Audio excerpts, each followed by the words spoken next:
Well, we're so very pleased that the University of Texas here at Arlington, under the direction of Dr. Carl McDaniel, has conducted this survey with his marketing class. The survey is going to be tremendously important to the economy of the area in that we will use this survey for economic development information. We couldn't have gotten this done any other way. We will use the survey also in working with the area attractions and in working with new businesses that may want to come into the area. As you can see, according to our poster here, $100 million per year is brought into the Arlington area via tourism. So the Chamber of Commerce was concerned about ascertaining information regarding specific characteristics of the tourist. And we found out such things as the average tourist is between 30 and 40 years of age. He has 2 children under the age of 18. His income is approximately $12,000 per year.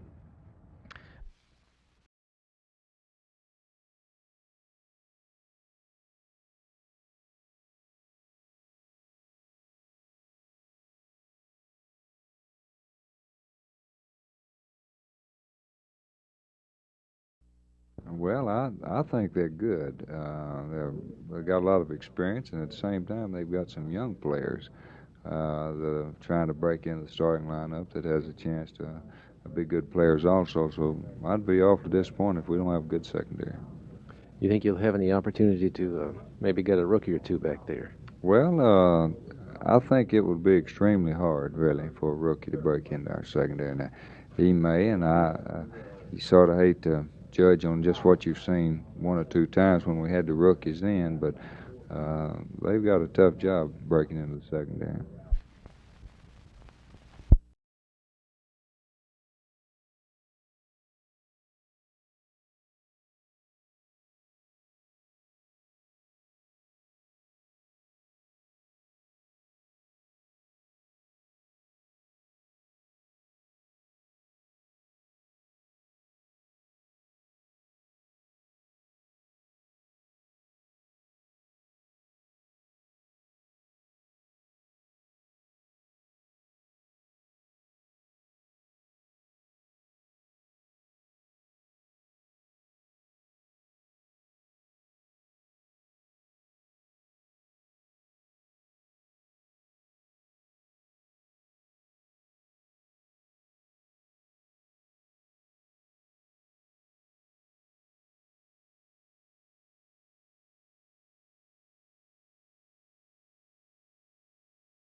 Well, anything can happen if people are committed to it. For example, when you consider that in the city of Fort Worth, which is typical of the American city, I would dare say that 30 or 35% of all of the property in the city of Fort Worth is tax exempt.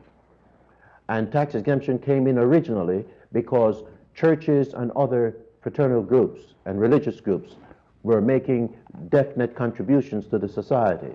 This is no longer true or no longer visible.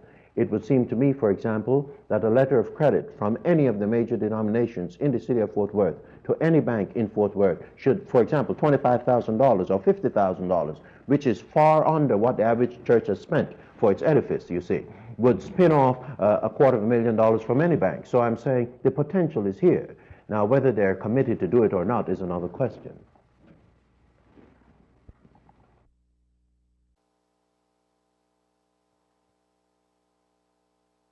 Our volume now, we handle about 1/3 of the volume that we handled back in the peak days of the 50s when you're speaking of saleable livestock. Why has there been this decline? Some of the reasons. Well, you have, of course, in the late 50s, early 50s, you have this decentralization of the packing houses, packing industry starting to take place. You had the decentralization of marketing taking place due to the changes in transportation from rail to truck. You have a decided change in your agricultural economy, and your improved pastures had a lot to do with it. In the North Texas region, we've gone primarily to a cow-calf operation to take advantage of these improved grasses. So altogether, there's been this sort of revolution in the livestock industry in this area, and it's still continuing, and it has to meet the demands for meat in this day and age.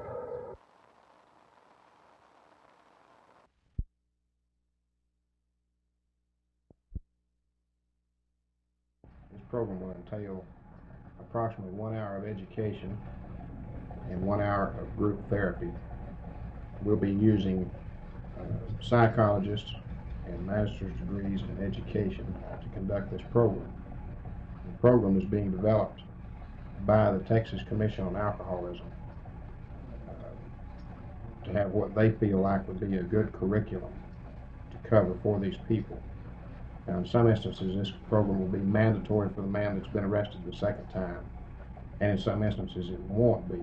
This will be left up to the various county judges. Now, this program has worked well in other areas, hasn't it? Right. This program, with a little bit more detail, has been very successful in Austin, Texas.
We get on it immediately is the main thing. We get on it just as soon as it occurs. If a burglar comes out now, we'll go to the scene.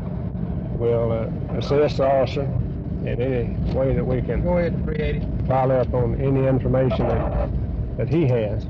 We will do follow-up work on when a burglary has occurred and large items are stolen or enough merchandise is stolen that we feel that possibly the neighbor could have, somebody in the neighborhood saw or could have seen something that went on. Well, we'll walk out the neighborhood and talk with the neighbors to see if we can gather any information on it.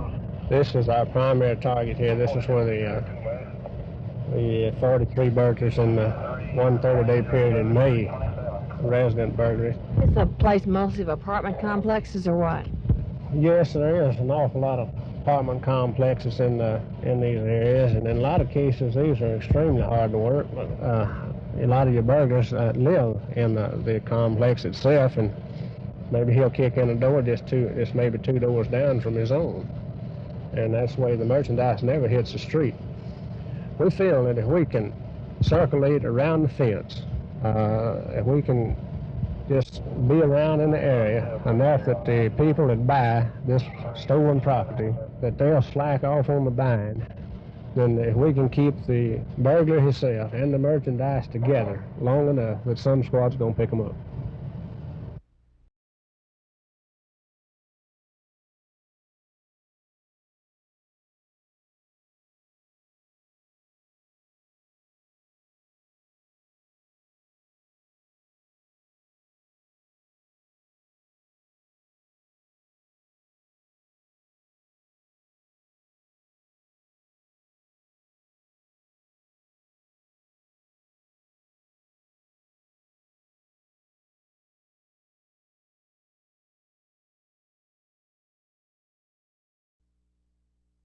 Well, I think you have to, think you're going to break into the lineup. Otherwise, I don't think anybody will be playing the game, And I hope to, break in this year. It's, it's going to be tough just like it was, just like it is every year, Especially with the Cowboys, it's, really tough to break in. But you have to go in with the attitude that you are going to break in.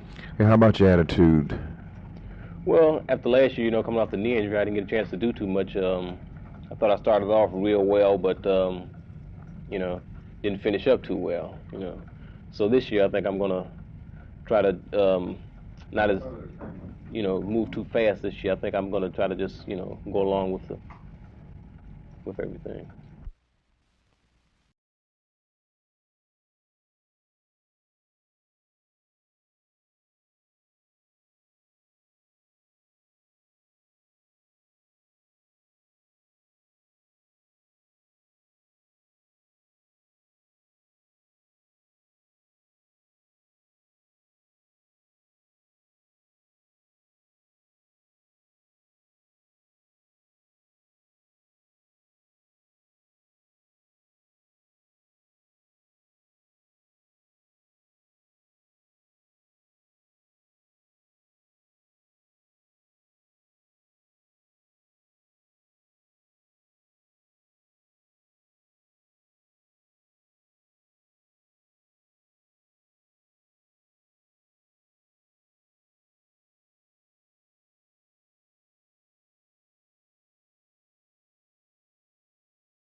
Well, there's a number of reasons. The investment in Dallas in the telephone system has doubled in the last 5 years. That's one of the major causes. And of course, the money that we have to borrow to build this added plant investment is costing us more.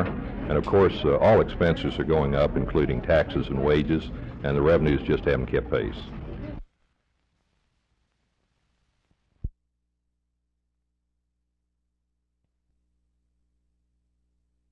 Doug Zabel is the Texas coordinator for an organization called First Vote.